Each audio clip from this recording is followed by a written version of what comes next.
Importance है, महत्व है संतों के विचार को अपने अंतःकरण में धंसने देना। एकाग्र होकर सुनने से, महात्मा जी सुन लीजिए क्या लाभ है। एकाग्रता भंग मत कीजिए। एकाग्र होने से दो बात होती है, बात ठीक ठीक समझ में आती है, ज्ञान का लाभ होता है।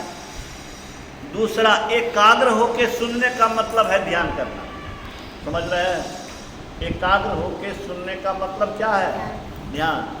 तो ध्यान का और ज्ञान का दोनों लाभ आपको मिलेगा। कब? एकाग्र होकर सुने। अरे ध्यान करते हैं, ध्यान में करते क्या है? मन को एकाग्र करते हैं। जो सत्संग में मन को एकाग्र करने की कोशिश करेगा उसको ध्यान में भी बल मिलेगा, इसलिए कि एकाग्र करने की उसकी आदत बनेगी। ठीक है? सत्संग में भी कहीं बैठिए, एकाग्र होकर के, या तो आपके लायक अगर अनुकूल बात नहीं हो रही है, कुछ अनाप शनाप बोले जा रहा है, आप सुनना में ध्यान लगाइए। नहीं, आपको ज्ञान मिल रहा है तो ज्ञान दीजिए, लेकिन हर हमेशा मन को एकाग्र रखना चाहिए। आप लोग को मैं बहुत बहुत धन्यवाद देता हूँ, बधाई देता हूँ, आप लोग को मैं नमन करता हूँ। इसीलिए कि आप महान संत के बताए राह पर चल रहे हैं और महान बनने के राह पर चल रहे हैं। आप महात्मा हो या नहीं हो, लेकिन महात्मा आप बनेंगे। आपकी आत्मा महानता की ओर बढ़ रही है। ठीक है वकील साहब, जरा वेद मंत्र को आप याद कर लीजिएगा। कहलाते हैं ब्राह्मण, और वेद का एक मंत्र याद नहीं है, जरा आप याद करते हुए सुना दीजिएगा कि असली ब्राह्मण आप हो कि मैं। वेद का अध्ययन न करे, वेद को आत्मसात न करे, तो टीका लगाने से कोई ब्राह्मण हो जाता है क्या? उन लोगों को बोल, आपको कुछ कहने का हिम्मत कैसे हो गया? तो मेरे लोग सामने आवे तो उन लोगों को मैं पता चला दूँ।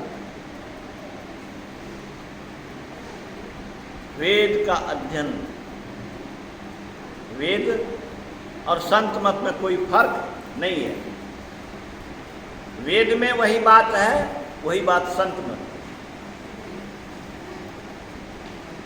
वैदिक धर्म, सनातन धर्म और संत मत में कोई अंतर नहीं है। वेद में अंदर की ज्योति, अंदर के ईश्वरीय शब्द के खोज की बात है।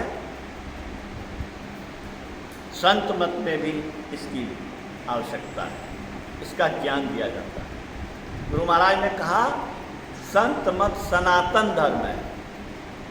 अभी मीडिया में बहुत बात आते हैं सनातन धर्म। सनातन धर्म क्या है? जो धर्म सनातन है, सनातन में सदा से था, सदा है, सदा रहेगा। वह किसी एक आदमी के द्वारा, किसी एक महात्मा के द्वारा, किसी एक देवदूत के द्वारा, किसी एक सगुण ब्रह्म के द्वारा स्थापित नहीं है। सनातन धर्म, वैदिक धर्म में सृष्टि के आदिकाल से आज तक में जितने भी तत्वज्ञानी, आत्मज्ञानी, ब्रह्म ऋषि, राम, शिव, कृष्ण, संत, भगवंत आए, सबका मत क्या है? वही है सनातन धर्म। उसमें कोई अंतर नहीं है। गुरु महाराज ने कहा कोई कहे कबीरपंथी आप हैं, तो मैं कहूँगा हाँ, क्योंकि कबीर ने जो कहा वही मैं कह रहा हूँ। आप नानकपंथी हैं, मैं कहूँगा हाँ।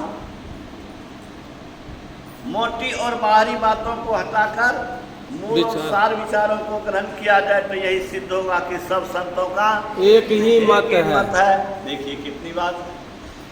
अरे एक आदमी से भूल हो सकती है, हजारों हजार आदमी, हजारों संत कह रहे हैं जो बात, उसमें भेद कहाँ हो सकता है? इसलिए मैं आप लोगों को नमन करता हूँ कि मैं नहीं भी आता हूँ, आप लोग सत्संग करते रहते हैं, संतों के ज्ञान को इस मोहल्ला में ध्वनिवर्धक यंत्र से फैलाते हैं और इस मंदिर को आप लोग सुशोभित करते रहते हैं। जिनके प्रयास से, जिनके आने से, जिनके झाड़ू लगाने से, जिनके द्वारा सत्संग की सेवा करने से, सत्संग के द्वारा लोगों को लाभ होता है, उनको भी लाभ होता है और अपना कल्याण कर रहे हैं। मैं उन सबको बधाई देता हूँ।